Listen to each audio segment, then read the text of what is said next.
Assalamualaikum warahmatullahi wabarakatuh. Waalaikumsalam.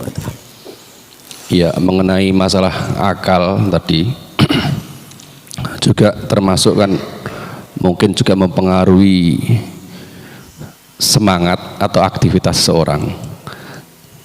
Karena apa? Ketika saya juga sering melihat orang-orang tua yang kita anggap lemah, ternyata itu mempunyai sebuah kekuatan yang luar biasa dibandingkan dengan anak-anak muda yang setiap hari mungkin bisa lari sini bimbing atau sini paciran tanpa henti kan gitu. Ya, pertanyaan saya, lah ini termasuk yang mempengaruhi ini apa, Ustaz? Orang-orang tua itu artinya apa? Suatu contoh ya, sholat subuh orang tua mampu gitu loh, atau mungkin setiap azan bahkan sebelum azan mampu menggerakkan kaki dan organ tubuhnya untuk bergerak ke masjid, sedangkan anak-anak muda tadi yang mampu berlari sini paciran mereka nggak mampu untuk melaksanakan hal itu. Nah itu termasuk spirit apa, Ustaz? Terima kasih. Assalamualaikum warahmatullahi wabarakatuh. Waalaikumsalam.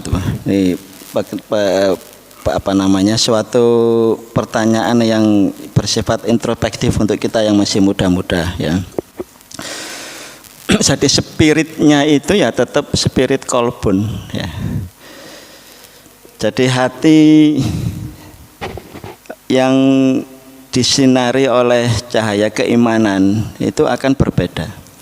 Bagaimana kisah sahabat Abu Bakar yang dikenal di tengah-tengah keluarganya, di tengah-tengah komunitasnya sebagai seorang yang lemah ya, seorang yang gampang sekali menangis. Tapi begitu dikasih tongkat kepemimpinan khalifah ya, beliau yang melakukan pertama kali apa? Memerangi orang-orang yang murtad, memerangi orang-orang yang tidak mengeluarkan zakat. Sehingga sahabat Umar itu yang kelihatan keras itu aja dia masih protes. Kenapa langkah itu yang diambil pertama kali? Padahal bagaimana lembutnya Abu Bakar sebelum menjadi khalifah, semua sudah paham betul. Tapi karena dorongan tadi itu, dorongan bagaimana pola berpikir nubuah yang diajarkan Rasulullah betul-betul menancap dalam kalbunya, sehingga langkah yang diambil adalah saya tidak mau orang memisahkan antara zakat dengan Islam ya. Lah itu yang harus diperkuat. Jadi akal yang disinari oleh kolbun yang mempunyai fungsi dari akal ini ya, karena ruh iman. Bukan sekali lagi dalam Al-Asas saya tahu menyebutkan bahwa akal ini ya susah maksimal kalau memang syariah ini tidak bisa diterapkan, tidak bisa diaplikasikan dalam kehidupan sehari-hari. Kenapa giranya anak muda kadang-kadang kalah dengan giranya orang tua? Ada satu cerita dalam perang, saya lupa perang apa itu ya. Ada orang tua itu usianya hampir 100 tahun. Itu dia bisa mengendarai kuda itu lebih cepat, lebih kencang dibanding yang muda-muda ya. Bisa melompati parit yang jauhnya itu yang secara rasional itu hanya orang muda yang perkasa yang bisa melompat. Tapi orang tua ini sudah putih semua ya. Begitu beliau ada kesempatan, pemuda-muda ini tanya, ya Syekhul Kabir, dalam bahasanya disebut Syekhul Kabir karena saking tuanya. Kami lihat jenengan itu umurnya sudah sangat-sangat sepuh, tapi fisiknya seperti itu kuat sekali. Itu jimatnya apa? Khasiatnya apa? Ternyata belum menyebutkan apa. Saat muda saya menjaga fisik saya ini sesuai dengan perintah Allah. Begitu saya tua, maka giliran Allah Subhanahu wa taala yang menjaga fisik saya. Makanya dalam satu hadis disebutkan nikmatani mahbunun katsirun minan nas. Ada dua nikmat yang sering kali kita itu terlena, kita tertipu. Nikmat apa? Yang pertama sehat ya.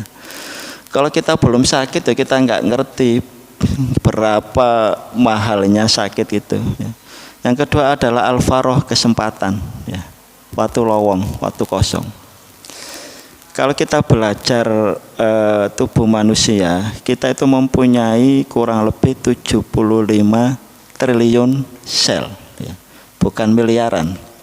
75 triliun sel. Sel itu adalah unit fungsional terkecil dari tubuh. Otak kita yang sekitar hanya 1,4 sampai 1,6 itu, 1,4 kilo sampai 1,6 kilo itu jumlah selnya itu 100 miliar. Paru-paru kita yang kayak ani cilik nih, itu kalau dibentangkan itu seluas lapangan bola. Jadi kantong-kantong udara yang ada di paru itu hampir 300 juta kantong. Ya. Tidak kecil tapi besar. Ya.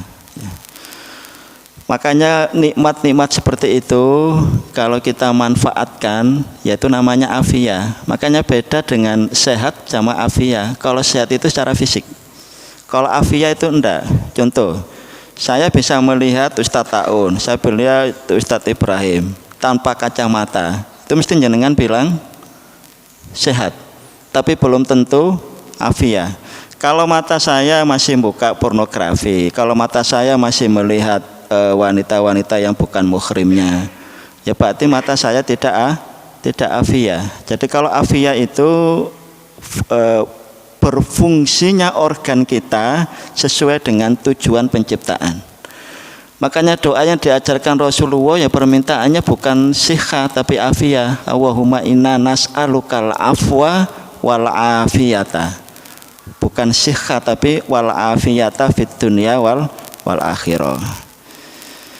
Jadi sekali lagi untuk menjaga spirit biar tidak kalah dengan orang-orang tua ya kolbun kita yang kita tingkatkan. Dengan cara apa ya? Dengan cara mempelajari, mengamalkan semaksimal mungkin syariat Allah Subhanahu wa taala.